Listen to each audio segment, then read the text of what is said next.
Ya, perfecto. Bueno, disculpen por la demora. Bueno, unas fallas técnicas con la máquina, pero bueno, ahora vamos a empezar. Soy la doctora Alexandra Aguilar Sota. Muchas gracias por la presentación de la compañera.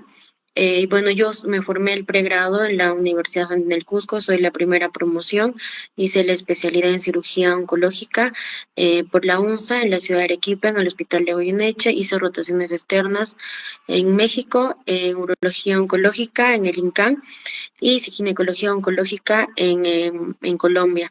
Actualmente soy médico asistente del servicio de cirugía oncológica del Hospital Regional del Cusco.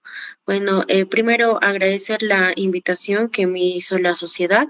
Estoy agradecida por brindar estas charlas. Em, bueno, especialmente, ¿no? En uno de los cánceres más frecuentes que tenemos en nuestro medio. Pasaré a la exposición, aproximadamente son unos 30 minutos y luego pasamos a las preguntas, los cuales estoy dispuesta a responderlas, ¿no?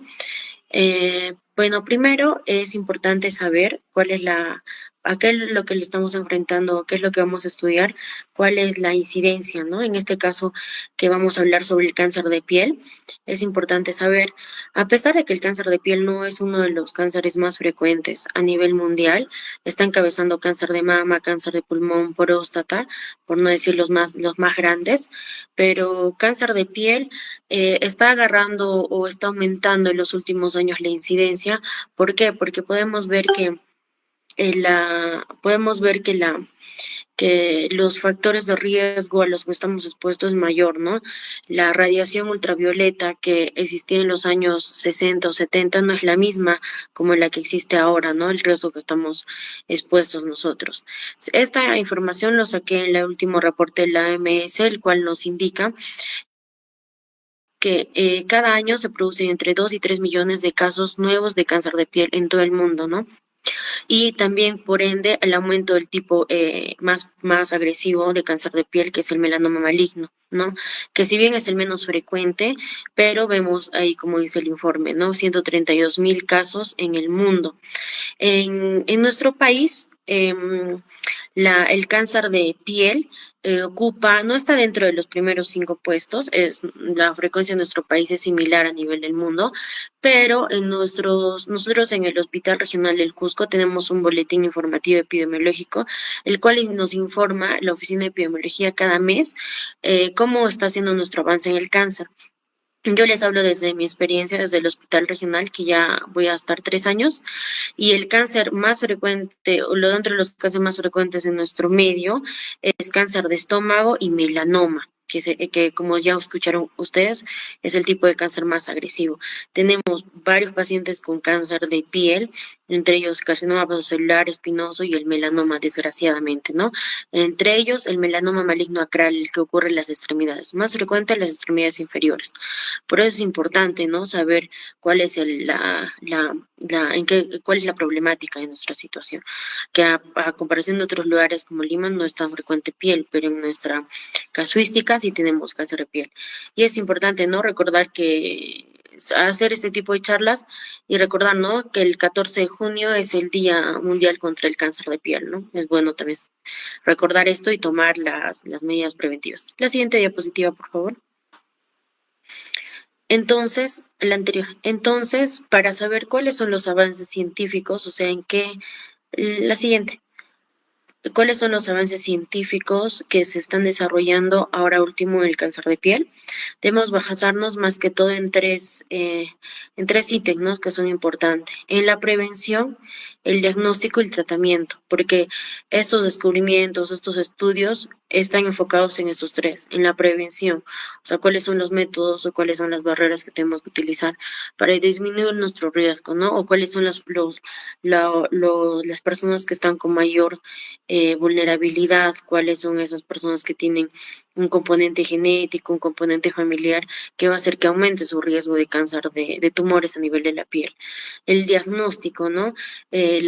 También la ciencia se ha visto, está avanzando en saber cada cuánto tiempo me tengo que hacer revisar un lunar atípico, cada cuánto tiempo o en qué momento tengo que acudir con ese especialista o qué tipo de biopsia tengo que hacer, ¿no? O sea, o también no es lo mismo como los criterios de biopsias de cirugías que se hacía hace 30 años a las que se hace ahora, ¿no? Ahora, cada año, especialmente en oncología, avanza, o sea, cada año una teoría que en el 2022 era cierta, probablemente ahora ese concepto sea totalmente falso, ¿no? Entonces es importante estar actualizándonos siempre. Y el tratamiento. El tratamiento igualmente, ¿no? Ha ido cambiando desde cirugías muy mutilantes en años pasados hasta cirugías que se puede conservar y hasta se puede tener un principio estético, ¿no? Para una mejor calidad de vida del paciente. En la siguiente diapositiva, por favor. Entonces, vamos en el principal, abordemos, ¿no? El principal factor de riesgo para contraer un cáncer de piel, ¿no? Que es la luz solar y la radiación ultravioleta. Como dice en el informe, la exposición a la luz durante la niñez y la adolescencia es primordial, ¿no? La mayoría del cáncer de piel ocurre en las personas, en los adultos mayores, a partir de los 50 años es donde se presa. Y uno dice, no, pero ¿por qué le sale cáncer a mi abuelita, por ejemplo, si está guardada en la casa, no sale? Pero es que tenemos que ver ir hacia atrás a cómo ha sido su niñez y cómo ha sido su adolescencia. Si esa piel no ha tenido una fotoprotección y ha sido dañada durante esa época de la vida, pues probablemente esa piel va a reflejar a un futuro, cuando sea adulto mayor o adulto, un tipo de neoplasia, ¿no? Un tipo de tumoración. La exposición crónica a la luz solar también. Los investigadores están estudiando si los melanomas que se originan a causa de estos tipos diferentes de patrones de exposición de la luz ultravioleta tienen diferentes cambios genéticos que podrían requerir que sean tratados de manera distintas, ¿no? Aquí, en esta exposición también les voy a hablar más del tema genético, ¿no? Que es lo que más está avanzando a nivel de los estudios para tratar de dar un tratamiento específico, un tratamiento target, se podría decir, ¿no? Para tal alteración genética o detectar en algunos pacientes que tienen una alteración genética en el ADN para de esta forma hacer un diagnóstico temprano, un diagnóstico oportuno, ¿no? Entonces es importante saber esto, la historia familiar y cómo estuvo esa piel hace 20 o 30 años. Eso nos va a decir mucho. La siguiente diapositiva, por favor. Entonces, hay un eslogan, un post que lo vi haciendo justo esta diapositiva y que me gustó bastante, que lo utilizan en el Reino Unido, ¿no? Más que todo son las medidas para evitar estar expuestos para prevenir estar expuestos a la radiación ultravioleta, que es el Sleep, Slop, Slap y Unwrap, que sería póngase ropa de manga larga en horas expuestas al sol, que es más que todo entre las 10 de la mañana y 4 de la tarde, úntese bloqueador, protector solar de acuerdo al tipo de piel y especialmente que sea de un factor de 50 para arriba, ¿no? Colóquese sombrero de ala ancha para cubrir los hombros de la radiación y use lentes de sol, ¿no? Obviamente con protección UV. Entonces es bonito este post dinámico que encontré para más que todo educar a los pacientes, ¿no? Con simples medidas podemos hacer grandes cosas a futuro y evitar, ¿no? Un cáncer de piel, como ya les expliqué, siendo uno de los cánceres más frecuentes en nuestro medio. La siguiente diapositiva. Entonces, acá vamos a hablar sobre la genética del melanoma, ¿no? Como le estaba mencionando, el melanoma es de los cánceres más agresivos dentro de los tipos de cáncer de piel. ¿Por qué es agresivo? Porque primero, su tipo explicándoles un poco más respecto al melanoma, su tipo de diseminación del melanoma es hematógena. En sí, en general, los cánceres tienen varios tipos de diseminación. Tiene una diseminación hematógena, que quiere decir que las células tumorales van a viajar por la circulación sanguínea y se van a depositar pues en el cerebro, en el pulmón, en el hígado, lo que conocemos como metástasis. Pueden tener una diseminación ganglionar, que van a viajar por las vías linfáticas, igualmente se puede depositar. Puede tener una diseminación por contigüidad, por ejemplo, un cáncer de estómago tiene una diseminación ganglionar y una diseminación por contigüidad. Por contigüidad, a estar adyacente a otro órgano, pues me puede dar metástasis, ¿no? Invadir. Y por una diseminación transcelómica, que sería en el caso del cáncer de ovario, por ejemplo, que es el ejemplo más claro. Entonces, el caso del melanoma, su diseminación es hematógena. Entonces, por eso es que más rápido va a ser metástasis, o sea, cuando uno se haga el diagnóstico, va a ser metástasis, va a tener metástasis al cerebro, al pulmón, al hígado, al hueso, que son los lugares más frecuentes. Entonces, es importante saber eso, ¿no?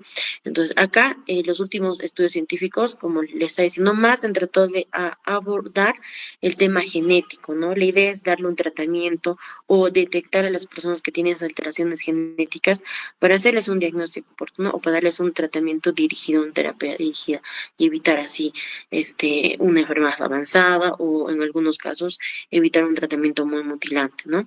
Entonces, respecto a los cambios genéticos, daños genéticos del melanoma, se vio que cambios en el gen de la CDKN2A, ¿no?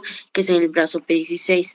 Especialmente estos son nombres medio, no raros, pero son siglas que a veces es poco entendible, pero en conclusión, para que me entiendan, ¿qué es lo que pasa? Que estos genes sufren daños en su reparación. O sea, normalmente el ADN se regenera, pero hay diferentes genes que ayudan a esa regeneración o que hacen que una célula se está funcionando mal produzca una apoptosis, o sea, la célula tiene una muerte programada.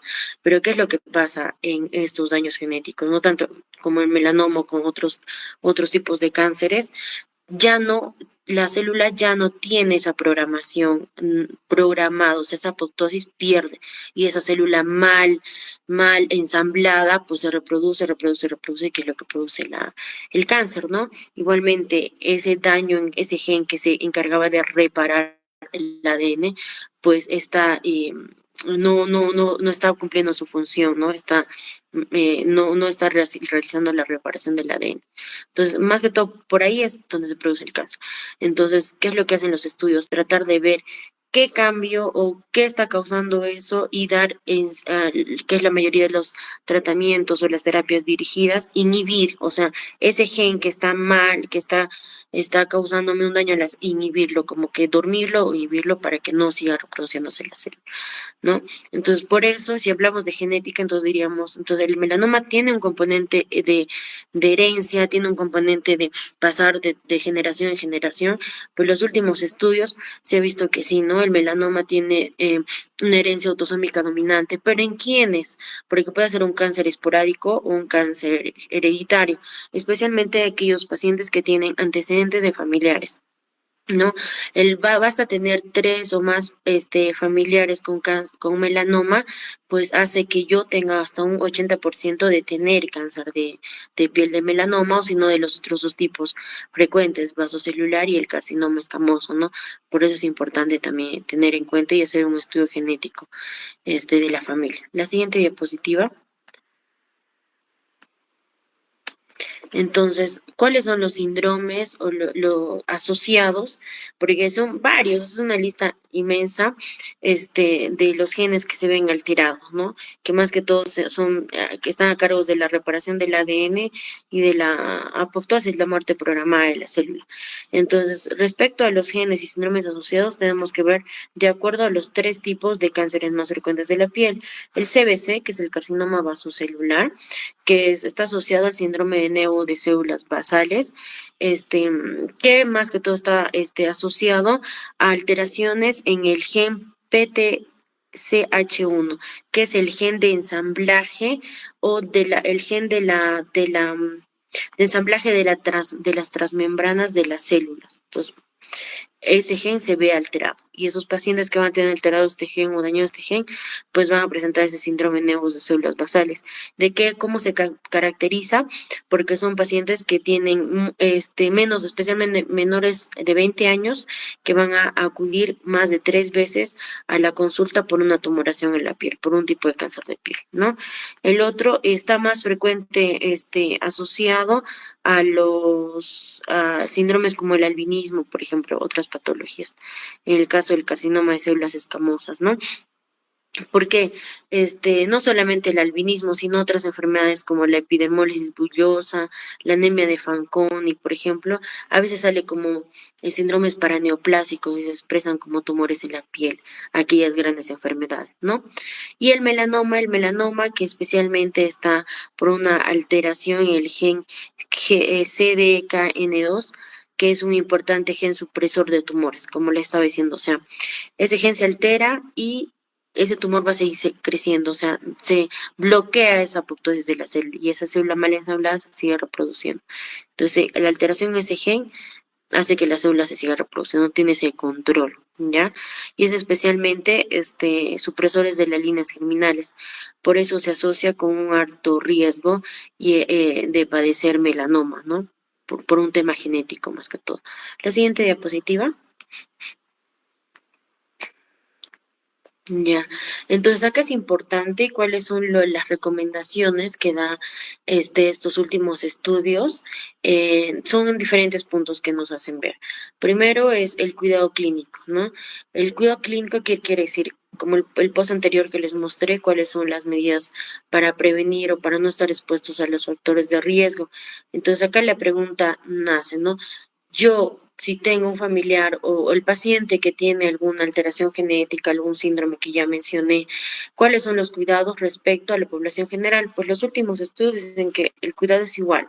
O sea, tanto la fotoprotección, el cuidado, los lentes, el sombrero, la ropa, para la protección, tanto es para una persona que no tiene síndromes genéticos, que no tiene ninguna alteración genética, como también igual para aquella persona que sí los tiene, que sí tiene alteraciones genéticas, ¿no? Es lo que dicen los últimos estudios.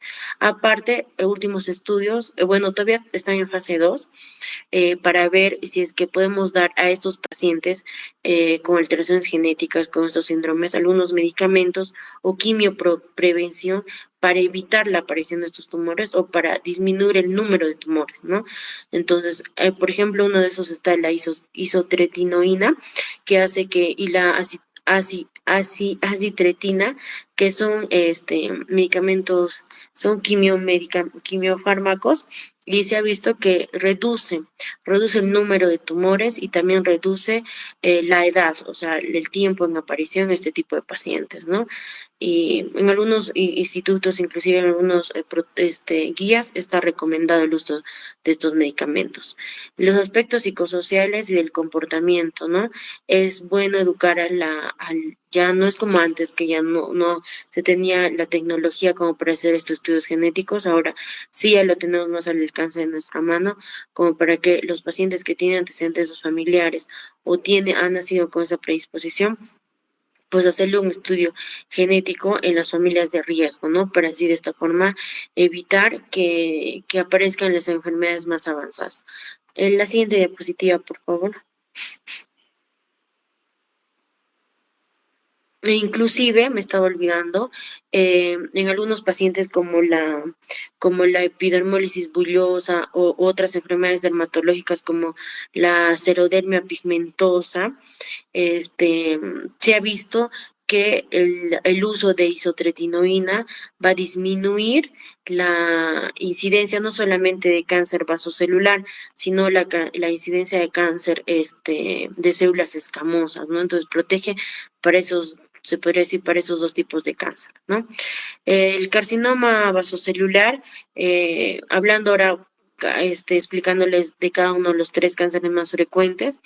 El carcinoma vasocelular es un tipo de cáncer frecuente en la población adulta mayor. Clínicamente se caracteriza porque es una lesión eritematosa, como podemos ver en la imagen, de borde perlado sobre elevado.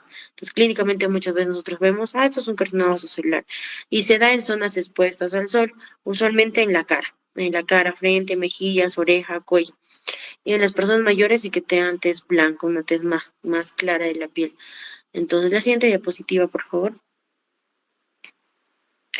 Entonces, el carcinoma vasocelular está asociado a un síndrome que se caracteriza por tener muchas lesiones tumorales de tipo vasocelular a nivel de la espalda, del cuello.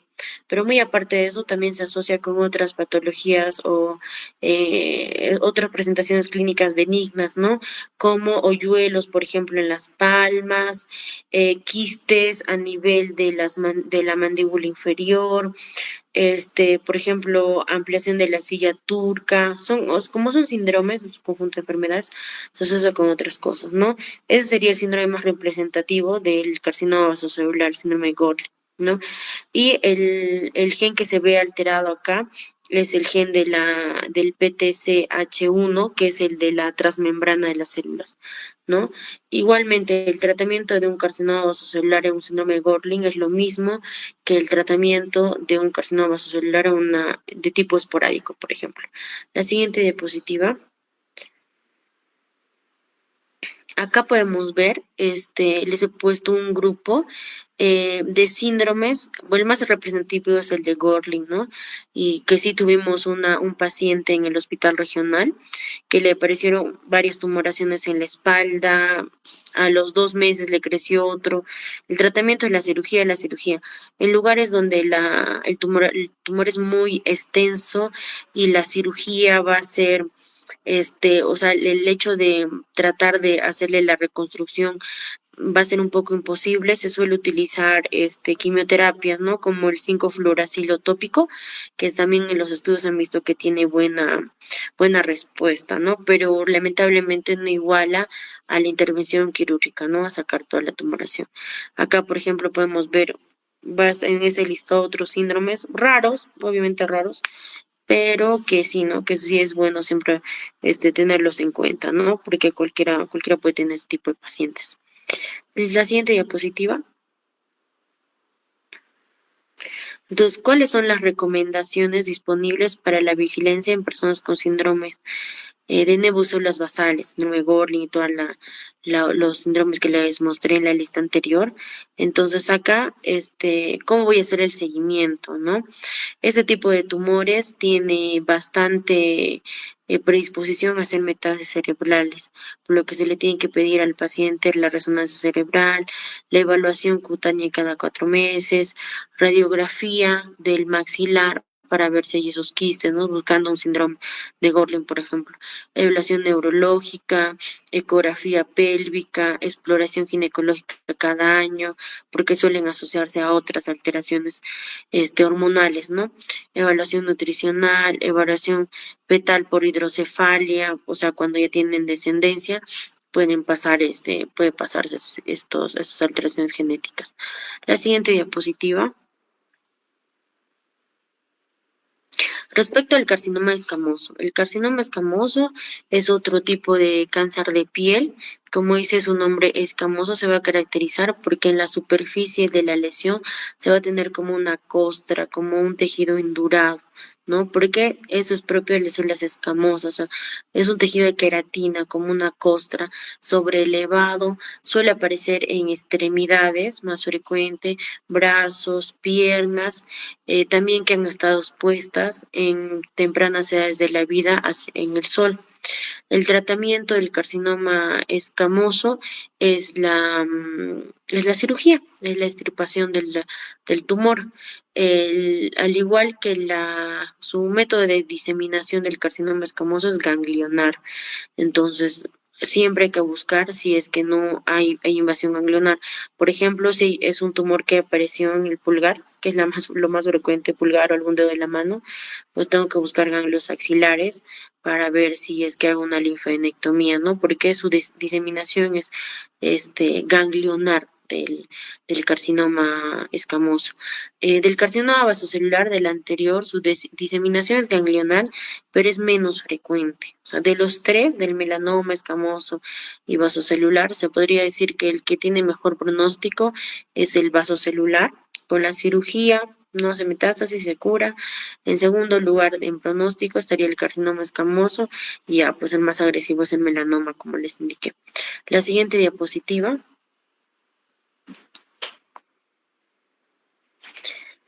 Entonces, acá es importante saber qué pacientes están predispuestos a tener un carcinoma escamoso. Acá en los estudios han visto que la inmunidad del paciente es muy importante. En el caso del carcinoma espinoso, ¿no? Aquellos pacientes que han sido, que han pasado por un proceso de trasplante de órganos sólidos, pues tiene de 65 a 250 veces más posibilidad de tener este tipo de cáncer, especialmente aquellos pacientes que han sido candidatos de trasplante y aparte se les puede asociar algún tipo de enfermedad hematológica como es la leucemia, se ha visto que ellos tienen más riesgo, ¿no? Antecedente personal de cáncer de piel de células basales, o sea, el otro tipo de cáncer, de células escamosas, el antecedente o de un melanoma. Y en este caso sería una patología dermatológica, el tener el xeroderma pigmentoso también, como en la imagen, también me hace tener mayor riesgo de cáncer de células escamosas. La siguiente diapositiva. El melanoma. Acá sí quiero profundizar un poco más, porque como les dije es el más agresivo. O sea, si no se hace el diagnóstico temprano o si la enfermedad viene muy avanzada, sí va a matar al paciente. Como los otros dos tipos de cáncer, todavía tiene chance, inclusive otros, después de la cirugía pueden recibir radioterapia para esterilizar todo el tejido y ya no tener células tumorales. En cambio, ¿cuál es la diferencia con el melanoma? Además de tener esa diseminación hematógena que les dije, el melanoma no responde bien a los tratamientos adyuvantes, no responde a la quimioterapia, o sea, la quimioterapia no le hace nada, no responde a la radioterapia, son tumores radioresistentes. Su chance o su primera opción terapéutica es la cirugía. Y lo de la cirugía, la inmunoterapia, que en nuestro medio ya se está utilizando la inmunoterapia, son estudios avalados que ha visto que aumenta la sobrevida global y de la enfermedad y aumenta la sobrevida libre de enfermedad. O sea, hace que con la inmunoterapia hace que el paciente viva más tiempo, en otras palabras, ¿ya?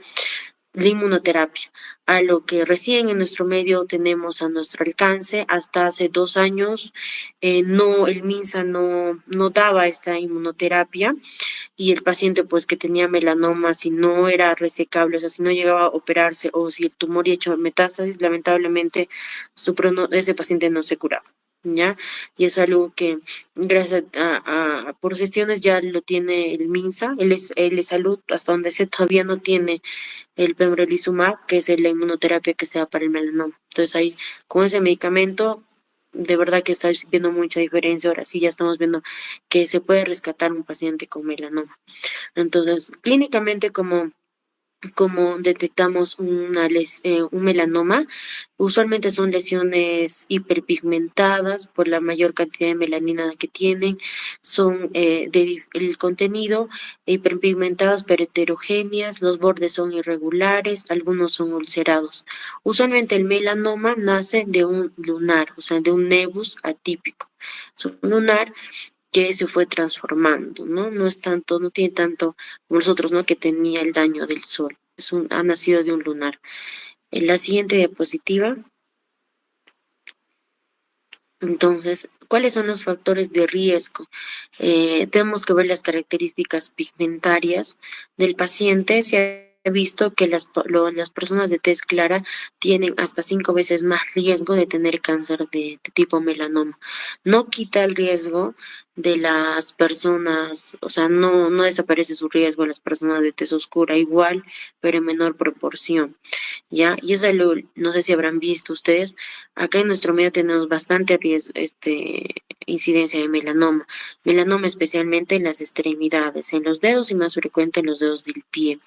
Entonces, no, nuestra raza no somos de tez clara, ¿no? La mayoría es de tez media o oscura. Entonces, ¿por qué sale el melanoma justo en la planta? ¿Qué es lo más frecuente en la planta, en la mano, en la planta del pie? Según los estudios dicen que el riesgo de tener melanoma en las plantas, donde no hay melanina o hay poca cantidad de melanina, es igual que el riesgo de una persona de tez clara. Entonces estamos ahí iguales, por eso es que tenemos esta alta incidencia. La historia familiar, aquel paciente que tenga 3 familiares con un diagnóstico de melanoma aumenta su riesgo, tiene altos niveles, porque ya hay un componente genético ahí metido que produce que toda la descendencia tenga. Los nevos o nevoides, que son los lunares atípicos, ¿no? Lunar de bordes irregulares, con úlcera, color heterogéneo, ¿no? Y acá recalcar algo importante, ¿no? El ABCB del melanoma o del lunar, que es también conocido, que es como una mnemotecnia, se podría decir, fácil, que realmente hace que el diagnóstico se haga de manera temprana, ¿no? Un lunar tiene que ser simétrico. Un lunar normal es simétrico, o sea que ambas mitades sean iguales. Si es asimétrico, pues hay que hacer más estudios hacia un lunar. El borde, un lunar normal es de bordes definidos, o sea, yo puedo agarrar un lapicero, por ejemplo, y saber hasta dónde es mi lunar y hasta dónde es piel normal, pues el lunar. Color, el color de un lunar, la mayoría de veces un lunar normal es de un color heterogéneo, no hay cambios, no hay marrón oscuro, marrón claro, negro, no. O sea, es un color homogéneo. El diámetro, un diámetro mayor a 6 milímetros ya es un factor de riesgo. Un diámetro mayor de 6 milímetros nos aumenta el riesgo entre un 3 a 4 veces más de tener que ese lunar se vuelva en un melanoma, una lesión tumoral. Y la evolución en cuánto tiempo, en 6 meses, la evolución en 6 meses. Si es que hace 6 meses mi tumor no era así, ya ha cambiado, también tengo que acudir al médico, ¿no? Al dermatólogo o al médico especialista, el oncólogo. La siguiente diapositiva, por favor. Entonces, acá, ¿por qué les recalco 2 veces ya? Y esto es de manera, es a propósito, porque son cosas simples que lamentablemente muchos de nosotros, siendo personal de salud, no realizamos, ¿no? Tenemos ese falso concepto de que si no voy a salir al sol o no voy a estar expuesta, pues no me pongo, no me protejo. Y eso es algo falso, ¿no? El bloqueador, la protección tiene que ser tanto cuando uno no esté expuesta o cuando no esté expuesta. Evitar los horarios de mayor radiación ultravioleta entre las 10 de la mañana y 4 de la tarde. Son consejos tanto que nos sirven a nosotros, a los familiares y a los pacientes. Y algo que importante, el uso y algo que se está volviendo de moda es el uso de las camas bronceadoras. Está totalmente prohibido el uso de este tipo de máquinas. Son radiaciones ultravioletas que aumentan entre un 70 a un 75% de tener cáncer de piel. Entonces, por la exposición a estas cámaras, ¿no? La siguiente diapositiva, por favor. Entonces, ya después de hablar sobre cuál es nuestro manejo, y cuál es cómo podemos prevenir, cómo podemos detectarlo, cuál es de peor o de mejor pronóstico, necesitamos hablar sobre bueno, mis diapositivas eran de fondo oscuro, no sé por qué ha salido de fondo celeste, no se ve muy bien las letras, me van a disculpar. Pero respecto a los principios oncológicos, que es algo que se respeta no solamente para cáncer de piel, sino para todos los tumores, ¿cuál es? Es la extirpación completa del tumor. Una extirpación completa, una cirugía completa, es un factor pronóstico. ¿Qué quiere decir? Que si yo no hago una cirugía completa, el pronóstico de ese paciente va a cambiar a un pronóstico malo. Entonces, eso es primero número uno, ¿ya? Extirpar completo el tumor. Luego podemos buscar una preservación tanto del tema estético, del tema funcional, pero el tema estético o el tema funcional no va a ir por encima del criterio del principio oncológico, que es la extirpación completa del tumor. ¿Ya? El tratamiento tiene que ser personalizado, como les dije, no solamente es cáncer de piel. ¿Cáncer de piel de qué tipo? Escamoso, vasocelular o melanoma. Los tres tienen un comportamiento diferente, por eso el tratamiento tiene que ser personalizado para cada uno. ¿Ya? Y también personalizado en qué aspecto, porque ese cáncer tiene un estadio clínico. Tenemos que ver en qué estadio clínico está el paciente. ¿ya? Entonces, para eso se hacen muchos estudios. Si es que hay la oportunidad para otro tipo de exposición, sería bueno explicarles. Es importante el estadio clínico del paciente. Así como extirpar completo el tumor, el estadio clínico también es un factor pronóstico. No es lo mismo un paciente en estadio clínico 1, 2, 3 o 4. Cada estadio clínico tiene un tratamiento diferente y por ende un pronóstico diferente. ¿Ya? Entonces, tratamiento debe ser personalizado. Los abordajes quirúrgicos suelen ser los más eficaces, como o sea, el tratamiento quirúrgico y eficientes, ¿ya? Pero tanto también se puede tener en cuenta, ¿no? Como es de las consideraciones funcionales o estéticas. En algunos pacientes, por ejemplo, que no, por ejemplo, un tumor a nivel, un cáncer de piel en toda la espalda, entonces se beneficia de un tratamiento tópico, ¿no? Ahí es el tratamiento personalizado y no se va a poder, sería un criterio de resecabilidad, ¿no? Porque es por la avanzada área, la bastante extensión de la tumoración. En la siguiente diapositiva. Entonces, acá es un tipo de decisión quirúrgica, es un tipo de técnica quirúrgica que antes lo saqué de la NCCN, que es una guía clínica de cáncer, que cada cierto tiempo se va actualizando, es muy buena. Entonces, ¿cuáles son, a comparación de las guías de los anteriores años? Noté que incluyeron esta técnica, ¿no? De principios de la técnica PEDEN, así se llama, ¿de qué trata? Sacar la tumoración con los márgenes. Esto se utiliza en carcinoma escamoso. El margen del carcinoma escamoso varía dependiendo del estadio clínico. Entonces, el mínimo de margen que debemos dejar en carcinoma escamoso es medio centímetro, 5 milímetros, en cara especialmente, ¿no? Por un tema estético. En extremidades puedes darte de 1 a 2 centímetros de margen libre. Entonces, en la cara, porque por un tema estético se ha diseñado esta técnica, el PD, que es lo que se hace, se saca la tumoración con el margen y se busca que el tumor esté sobre una superficie y toda la extensión del tumor esté de manera perpendicular a esta superficie. Ya, porque como vemos en la imagen, se saca en forma de cono o en forma redondeada, tiene una profundidad, pero luego se hace cortes para que el tumor esté extendido en toda la muestra. Entonces, de esta forma nos permite que al momento de hacer las secciones se pueda ver con mayor claridad y precisión cuánto es el margen de seguridad que le estamos dando al tumor, si es que se está sacando todo el tumor completo. La siguiente diapositiva. Ahí podemos ver, por ejemplo, el tejido, toda la pieza se extendió sobre la muestra. Esto no lo hace el cirujano, esto lo hace el patólogo, el dermatopatólogo, que lo va a ver en la lámina y nos va a informar. Y usualmente se hace por congelación, o sea, la muestra se saca ese mismo instante, se envía a patología, pasa por una máquina de congelación y se sacan las muestras, ¿no? Y ahí nos informa si realmente ha salido toda la tumoración con los márgenes que ya les mencioné para ir a hacer la reconstrucción o ampliar el margen dependiendo del resultado, ¿no? La siguiente diapositiva. Estos son ya les hablé sobre el margen del carcinoma escamoso. En cambio, los principios de tratamiento quirúrgicos del melanoma varía, es diferente, ¿ya? Entonces va a depender de la profundidad del tumor, el tumor cuánto está avanzando en profundidad. Y tal vez ustedes habrán hecho en dermatología, hay niveles, ¿no? Niveles de Clar y niveles de Breslow.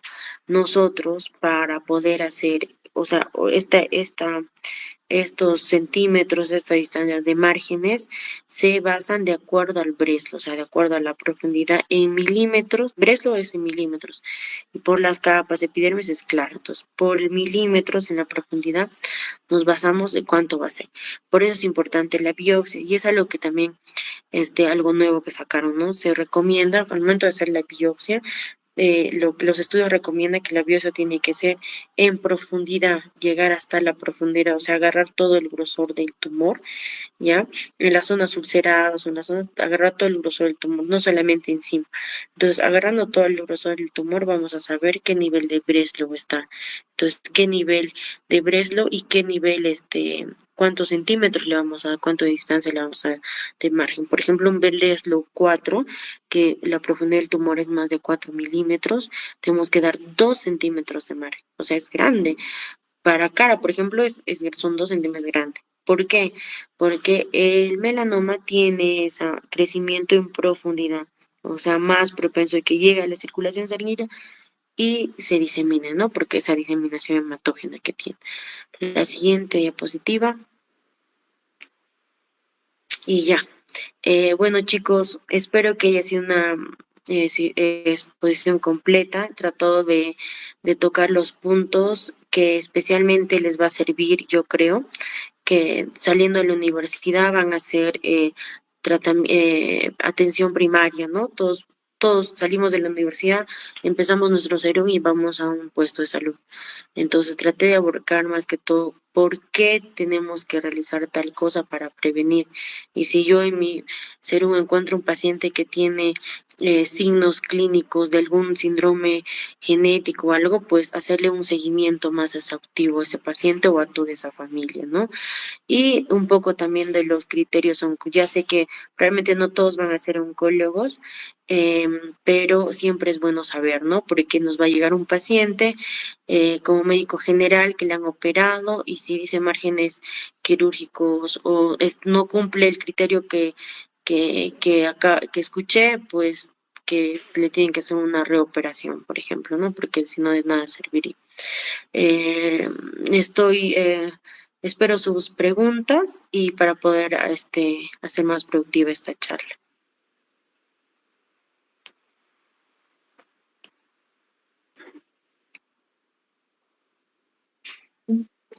Doctora, antes de que nuestro compañero pueda realizar la pregunta, mm, muchas gracias, doctora. Agradecerle.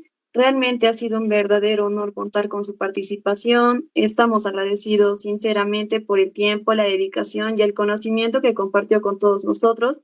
Esperamos que esta haya sido una experiencia positiva para usted y confiamos en que podamos coincidir nuevamente en futuros proyectos o colaboraciones.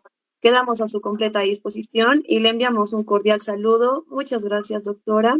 Y ahora sí invito a mi compañero John para que pueda realizarle la pregunta a la doctora. Doctora, buenas tardes. Sí, gracias por su ponencia.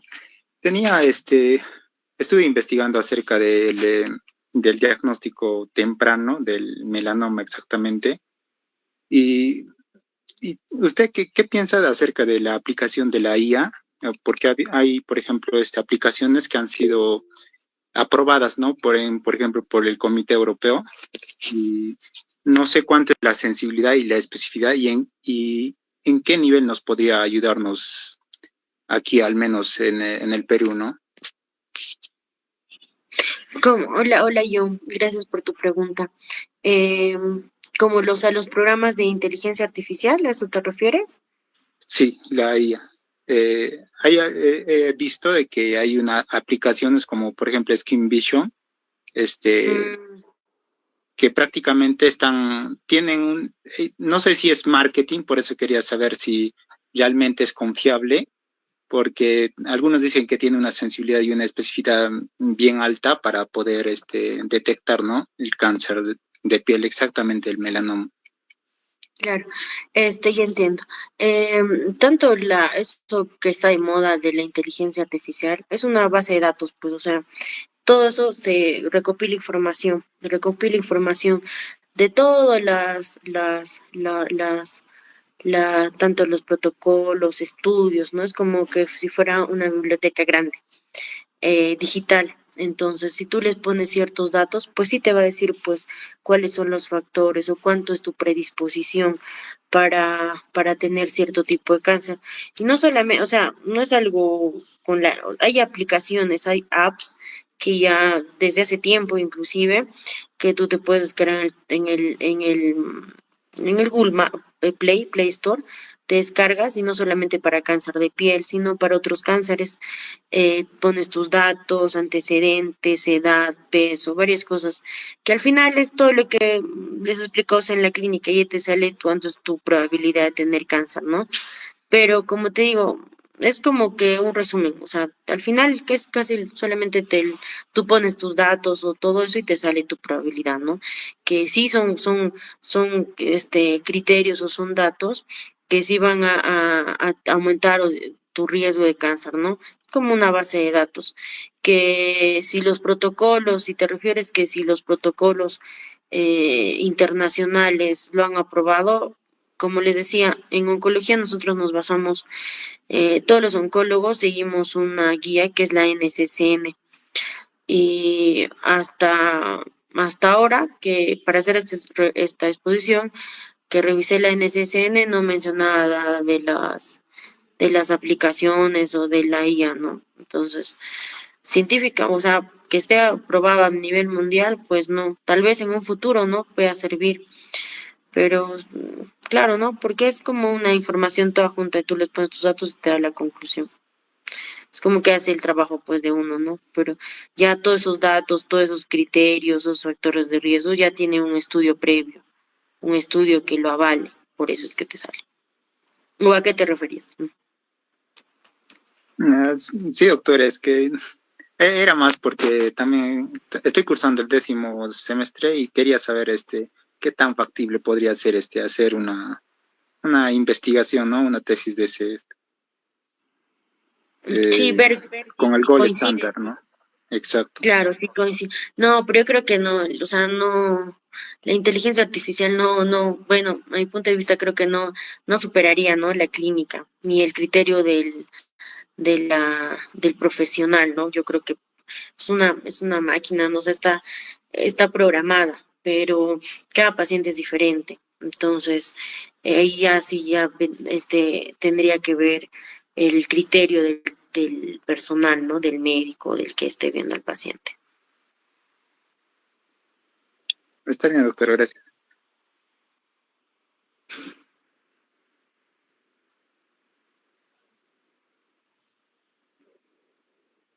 ¿Alguna otra pregunta?